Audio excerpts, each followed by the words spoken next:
కానీ ఈరోజు నా తమ్ముళ్ళ పరిస్థితి బాలేదు. వాళ్ళు అలా ఉంటే నేనేమైపోవాలి, ఎలా బ్రతకాలి? ఇన్నాళ్ళు నీకు పూజ చేసినందుకు ఇదా నువ్వు నాకు ఇచ్చే ప్రతిఫలం? నా తమ్ముళ్ళిద్దరూ నా రెండు కళ్ళు.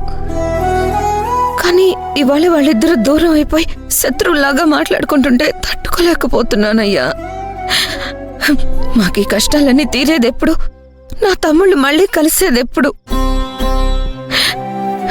జీవితంలో నిన్నెప్పుడు ఏదీ అడగలేదు. భర్తకి దూరం అయినప్పుడు కూడా నేను బాధపడలేదు. కానీ ఈరోజు నా తమ్ముడు దూరం అయిపోయాడు. ఇంకో తమ్ముడు ఆ దూరాన్ని పెంచుతున్నాడు. వద్దు స్వామి, జీవితంలో ఒక్క కోరిక తీర్చి చాలు. మళ్ళీ నిన్ను ఎప్పుడు ఏది అడగను. నా తమ్ముళ్ళిద్దరినీ ఒకటి చెయ్యి. నా ఉమ్మడి కుటుంబం ఎప్పుడు ఉమ్మడిగా కలిసి ఉండేలా చెయ్యి. ఉన్నదే తింటూ హాయిగా బ్రతికిన రోజులు చాలు మాకు.